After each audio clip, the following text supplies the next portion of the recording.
Nagsimula ang movie kung saan ay makikita natin si Ethan at Emma na naghahanap ng isang ligtas na lugar dahil nagsimula ng kumalat ang nakamamatay na virus. Pagkatapos ay bigla silang naaksidente, kinabukasan ay nagising si Ethan at lumabas siya ng kotse at nakita niya ang mga dugo na tila dugo ni Emma. Isinigaw niya ang pangalan ni Emma at hinanap niya ito, at makikita natin na parang napakatagal ng abandonado ang buong lugar, at habang naghahanap ay nakita niya ang isang truck na paparating kaya't pinaran niya ito. Sinabi ng lalaki na nawawala ka ba? Hindi ako nawawala at nagising lang ako at hindi ko alam kung nasaan na ako. Pagkatapos ay tinutukan siya ng lalaki ngunit biglang may bumaril sa lalaki at sa driver kaya't namatay ang mga ito. Nakahinga ng maluwag si Ethan nang makita niyang patay na ang dalawang lalaki na gusto siyang patayin. Pagkatapos ay lumapit na si May na bumaril sa dalawa at sinabi niya kay Ethan na hindi ka dapat lumalabas ng nag-iisa, at sinabi niya na tulungan mo akong buhatin ang mga ito ngunit biglang nakatulog si Ethan, at sa kanyang panaginip ay nakita niya si Emma, at pagkatapos ay nagising siya sa isang kwarto at agad niyang tinawag si Emma.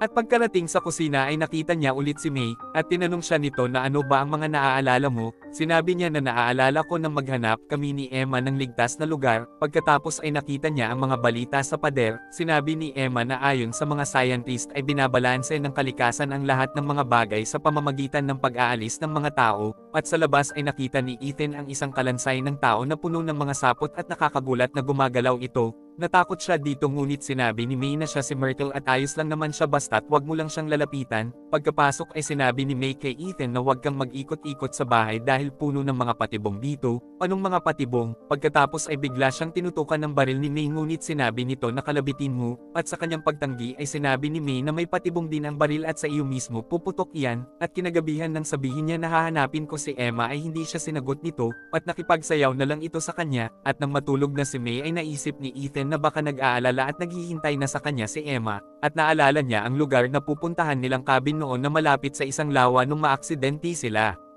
Kaya't patakas na sinakihan niya ang truck at umalis upang puntahan ang cabin na iyon. Pagkarating sa cabin ay sinira niya ang pinto nito upang makapasok, at nang tawagin niya si Emma ay ibang babae ang lumabas at nandoon din ang anak na lalaki nitong si Sam, at habang tinututukan siya ni Jolene ay biglang pumasok ang isang nilalang na tila isang kalansay ng isang tao na nababalutan ng lumot at damo. Sinunggaban nito si Jolene sa ulo kaya't dinampot ni Ethan ang martilyo at pinukpok niya ang nilalang hanggang sa bumagsak ito. Pagkatapos ay sinabi ni Jolene na ang mga zombie na nasa ating paligid ay mas maraming mga halaman lang kesa sa tao. Sino nga pala naglagay ng cast mo sa kamay? Doktor kasi si Emma at siya ang naglagay nito, at ikinwento niya kay Jolene sa sala na nung mabalita na kumalat na ang virus ay agad kaming naghanap ni Emma ng cabin. Pagkatapos ay sinabi ni Jolene na ako na ang magbabantay habang natutulog ka, at kapag sinaktan mo kami ng anak ko ay papatayin talaga kita, at nang magising si Ethan ay nakita niyang duguan at patay na si Jolene, at pagkalabas ay nakita niya ang isang babae na kinakain si Sam.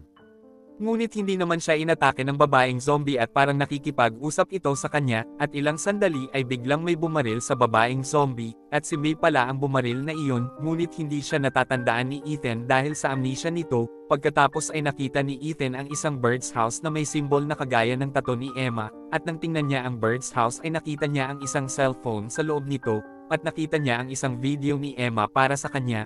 Umiiyak na sinabi ni Emma sa kanya na lumalala na ang amnesia mo, at hindi ko na alam kung makakaya ko pa ito. Nagbago na ang mundo at nag-iba na ang mga tao, at nang magbibigay na ito ng payo ay biglang nalobat na ang cellphone, kaya't isinama siyang umuwi ni May sakay ng isang bike upang mag-charge sa kanyang bahay, at sa daan ay nakita nila ang mga zombie na naging mga halaman, at pagdating sa bayan ay naalala ni Ethan ang isang nakaraan kung saan ay nakita niya nang dumating sila ni Emma sa gasolinahan na iyon, at pagbaba ay hindi nila alam na may nakalapit na palang zombie sa kanila, kaya't agad itong binaril ni Ethan upang hindi nito makagat si Emma, ngunit bigla nitong kinagat sa kamay si Ethan, at nang biglang natapos na ang kanyang alaala ay nagpakilala ulit sa kanya si May.